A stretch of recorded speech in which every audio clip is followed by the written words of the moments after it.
Shalom sahabat-sahabat GPIB dimanapun Anda berada. Besar harapan saya, Bapak Ibu dan saudaraku, ada dalam kasih dan lindungan Tuhan Yesus Kristus. Saat ini saya Pendeta Valentines Harrison Hengkesa, Ketua Majelis Jemaat GPIB Bahtera Kasih Bekasi, akan menyampaikan kebenaran firman Tuhan bagi sahabat-sahabat GPIB dimanapun Anda berada. Namun sebelumnya marilah kita satu di dalam doa. Bapa yang ramani, Bapa yang maha kudus, Bapa yang sungguh memahami dan mengasihi kami umat-Mu. Saat ini kami ada dalam satu persekutuan, kami hendak membaca dan merenungkan firman-Mu. Walaupun kami berbeda waktu, tempat, dan juga jarak, kami sungguh mengimani kasih dan anugerah Tuhan selalu menyatukan kami sebagai sahabat-sahabat GPIB dimanapun kami berada dan dalam keadaan apapun yang sedang kami alami. Saat ini Tuhan, kami merendahkan hidup kami di hadapan Tuhan karena kami hendak membaca dan merenungkan kebenaran firman-Mu. Bersabdalah kepada kami ya Tuhan, karena kami telah siap untuk membaca dan merenungkan firman-Mu. Amin. Sahabat-sahabat GPIB yang dikasihi oleh Tuhan Yesus Kristus, pembacaan firman Tuhan terambil dalam kitab 2 Korintus pasalnya yang kelima, ayatnya yang ke-17 hingga ayatnya yang ke-19, yang menyatakan demikian. Jadi siapa yang ada di dalam Kristus, ia adalah ciptaan baru, yang lama sudah berlalu, sesungguhnya yang baru sudah datang. Semuanya ini dari Allah, yang dengan perantaraan Kristus telah mendamaikan kita dengan dirinya dan telah mempercayakan pelayanan pendamaian itu kepada kami.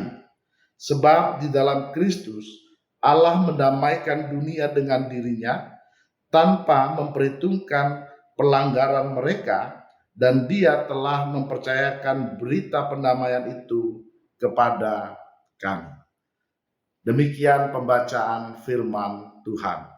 Sahabat-sahabat GPIB yang dikasihi oleh Tuhan Yesus Kristus, saat ini kita sedang mengingat dan merayakan hari Sabtu Sunyi, di mana dalam kalender gereja Sabtu Sunyi adalah hari antara kematian dan kebangkitan Yesus Kristus.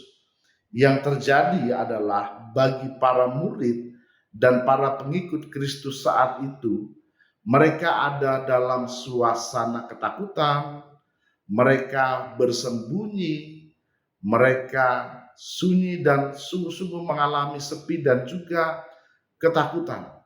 Di satu sisi mereka, para pengikut dan murid Kristus, berpengharapan bahwa Kristus yang mereka imani sebagai seorang guru dan juga sebagai seorang Mesias adalah mampu melepaskan dirinya dari penderitaan di kayu salib bagi murid-muridnya saat itu.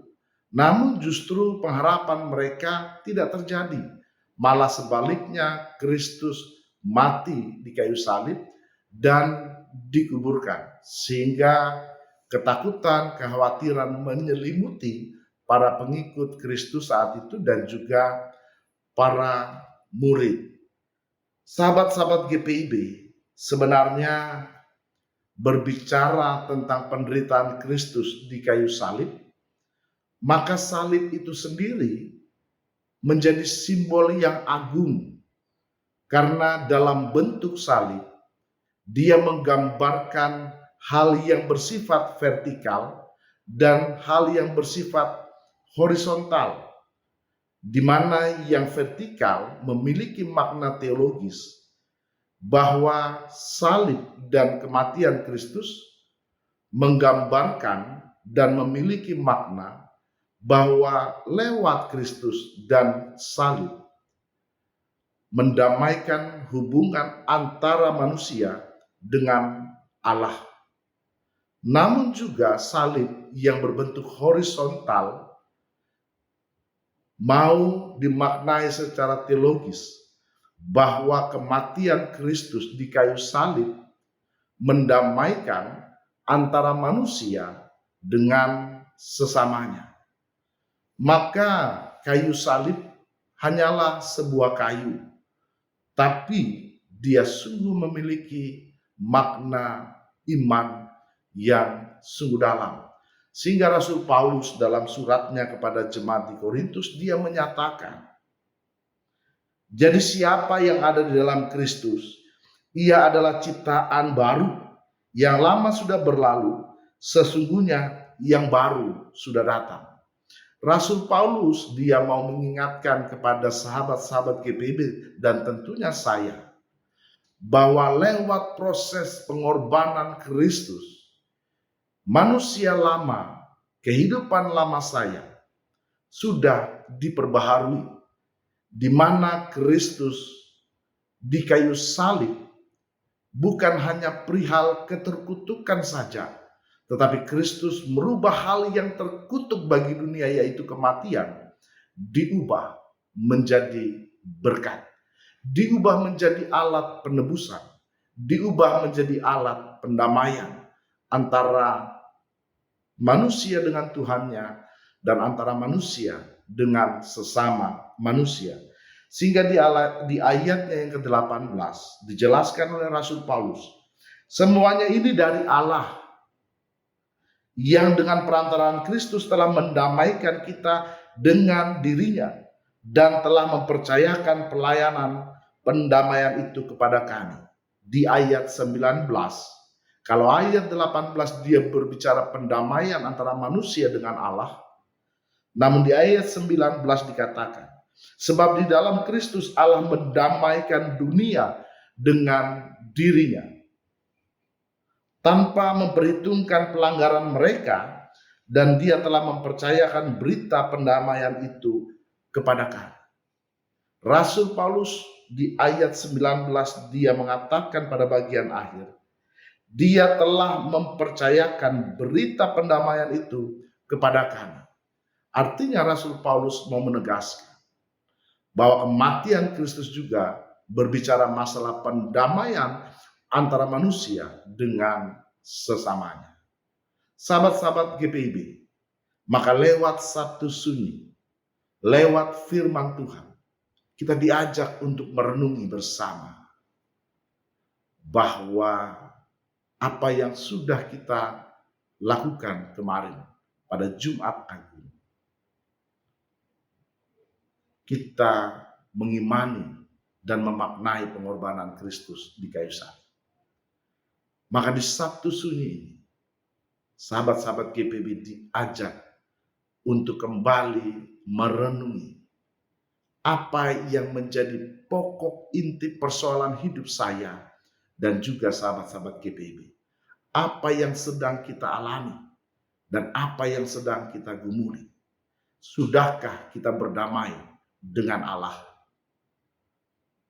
Atau sudahkah juga kita berdamai dengan sesama, sehingga pengorbanan Kristus di Jumat Agung tidak menjadi sia-sia, sehingga di Sabtu Sunyi kita menantikan pengharapan akan kebangkitan Kristus itu tidak menjadi sia-sia, dan kebangkitan Kristus menjadi satu mujizat yang nyata bahwa Tuhan mengalahkan maut, bahwa Tuhan mengalahkan hal yang paling sahabat-sahabat GPIB dan saya takutkan dalam kehidupan ini. Berdamailah dengan Allah, berdamailah dengan sesama, namun Kristus juga mau mengatakan, berdamailah dengan dirimu sendiri. Amin. Mari kita satu dalam doa. Terpujilah Engkau ya Allah yang Maha Kasih, karena firman yang sudah kami baca dan kami renungkan memampukan kami dan menguatkan kami dengan segala keberadaan kami umat-Mu saat ini. Hamba berdoa, mungkin saat ini ada umat-Mu yang menyaksikan video ini dan ada dalam penderitaan sakit ataupun dalam kegagalan usaha dan pekerjaan, atau ada umat-Mu yang mengalami kesendirian karena persoalan hidup yang sedang dialaminya. Maka biarlah lewat Sabtu Sunyi ini semua sahabat-sahabat GPIB mampu memaknai bahwa kami tidak sendirian. Ada Kristus yang selalu mengubah hidup kami menjadi manusia yang baru. Kristus meminta kami untuk kami meninggalkan manusia lama kami dan beralih kepada manusia baru. Kristus meminta kami untuk kami berdamai dengan diri kami sendiri. Kami berdamai dengan sesama kami. Kami berdamai juga dengan Allah. Sehingga Sabtu Sunyi ini kami dikuatkan. Kami diberkati dengan keadaan apapun yang kami alami. Kristus menderita. Kristus menjadi berkat bagi seluruh ciptaan. Maka biarlah dalam penderitaan kami juga, jikalau Tuhan berkehendak, penderitaan itu diubahkan Tuhan menjadi berkat bagi diri kami sendiri dan juga bagi sesama kami, sehingga akhirnya hidup kami melakukan apa yang menjadi kehendak Tuhan. Terima kasih ya Tuhan Yesus Kristus. Inilah doa syukur. Inilah doa permohonan kami yang kami naikkan di dalam nama anak-Mu Yesus Kristus, Tuhan dan Juru Selamat kami yang hidup. Amin. Demikian penyampaian firman Tuhan bagi sahabat-sahabat GPB dimanapun saudara-saudaraku berada. Apapun yang saudara-saudara alami, ingat dan percayalah, Tuhan tidak pernah meninggalkan kita. Maka diberkatilah saudara, dikuatkanlah saudara. Tuhan bersama dengan kita. Amin.